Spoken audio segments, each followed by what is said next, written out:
Hey everyone, welcome back to my channel.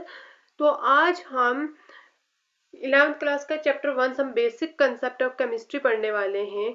तो सबसे पहले हमारा टॉपिक है मैटर। सबसे पहले केमिस्ट्री क्या होता है? Branch of science which deal with matter. Science की वो ब्रांच होती है जो कि मैटर और उसकी प्रॉपर्टी, कंपोजिशन और रिएक्शन इन सब से डील करती है। ठीक है। Science of atom and molecules को भी केमिस्ट्री कहते हैं। सबसे पहला टॉपिक है मैटर। मैटर क्या होता है? जिसकी फिक्स शेप, मास और वॉल्यूम जो है होती है। जैसे हमारा पेन है, बुक है एंड नोटबुक है। पेन जो है कुछ ना कुछ उसकी शेप है, कुछ स्पेस लेगा, वो कुछ वॉल्यूम भी होगी। ठीक है। बुक है, जो भी हमारे आसपास है उसे मैटर बोलते हैं। और नॉन मैटर वो होता है जिसे हम फील करते हैं, जिसकी स्पेस नहीं होती है। लव की कोई स्पेस होती है, जैसे जिसे हम फील करते हैं, love, emotion and sound etcetera, ये सब हमारे क्या हो जाएंगे? Non matter. ओके।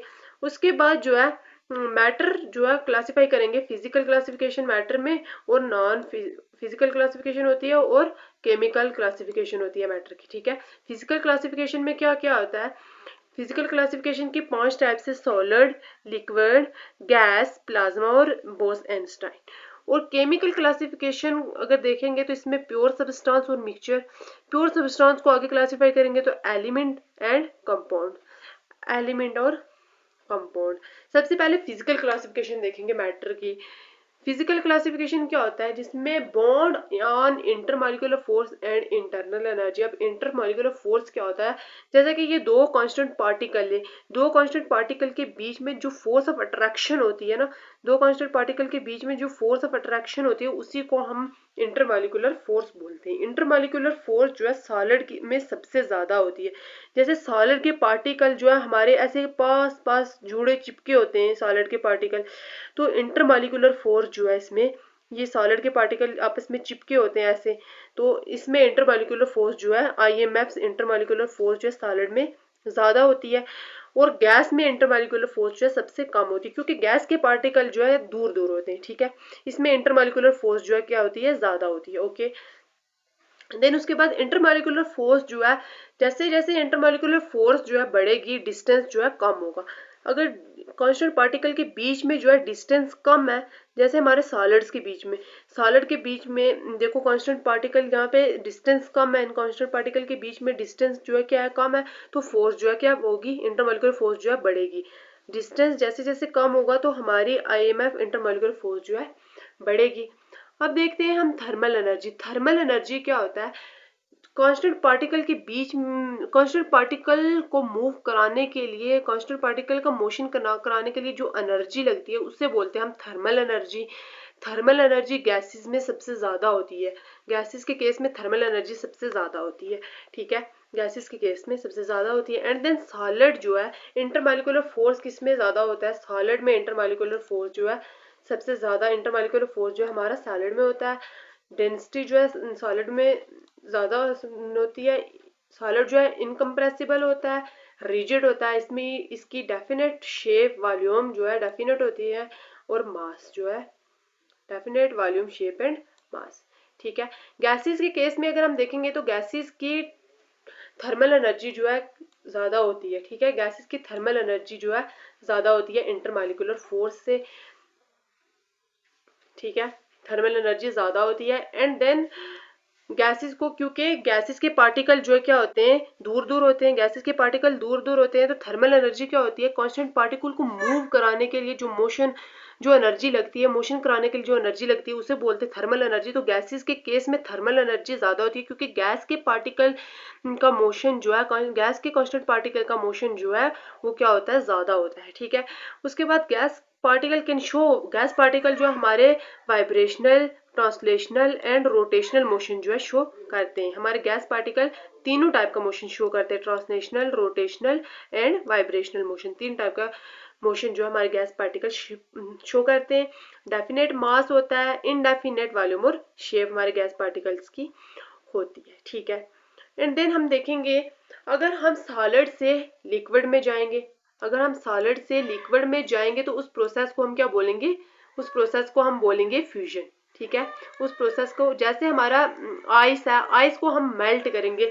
जैसे हमारी आइस है, फॉर एग्जाम्पल ये हमारी आइस है, आइस को हम हीट देंगे, आइस को हम मेल्ट करेंगे तो क्या बनेगा, आइस को हम मेल्ट करेंगे तो लिक्विड बनेगा, आइस को हीट करेंगे तो लिक्विड बनेगा, ठीक है। और लिक्विड से अगर हम सॉलिड में आएंगे तो इस प्रोसेस को बोलते हैं क्रिस्टलाइजेशन। लिक्विड से हमें अगर सॉलिड में आना है, जैसे हमारा पानी है, पानी को हम फ्रिज में रखेंगे, मतलब आइस बनाने के लिए रखेंगे, तो हमें टेम्परेचर क्या करना, फ्रिज का टेम्परेचर कम होता है, तो हमें क्या करना पड़ेगा, टेम्परेचर कम करना पड़ेगा। लिक्विड से हमें अगर सॉलिड बनाना है तो उस प्रोसेस को बोलते हैं क्रिस्टलाइजेशन, ठीक है। उस प्रोसेस को क्या बोलेंगे, क्रिस्टलाइजेशन। अगर लिक्विड से गैस में जाना है, लिक्विड से गैस में जाना है तो उसे बोलेंगे वेपोरेशन। एंड अगर गैस से हमें लिक्विड में जाना पड़ेगा तो टेम्परेचर कम करेंगे तो उसे बोलेंगे कंडेंसेशन, ठीक है। उस प्रोसेस को हम क्या बोलेंगे, कंडेंसेशन, ओके। देन हम आगे चलते हैं, मैटर की सेकंड क्लासिफिकेशन, प्योर सब्सटेंस और mixture. Pure substance and mixture. Pure substance क्या होता है, जिसमें only one type of matter, जिसमें सिर्फ एक टाइप के मैटर जो है पाए जाते हैं, जिसमें सिर्फ एक टाइप का मैटर होता है।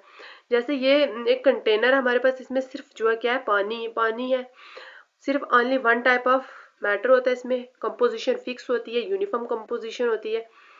Can not be separated by physical method से ये सेपरेट नहीं होता है, can not separate by physical method से प्योर सब्सटेंस जो हमारे सेपरेट नहीं होते।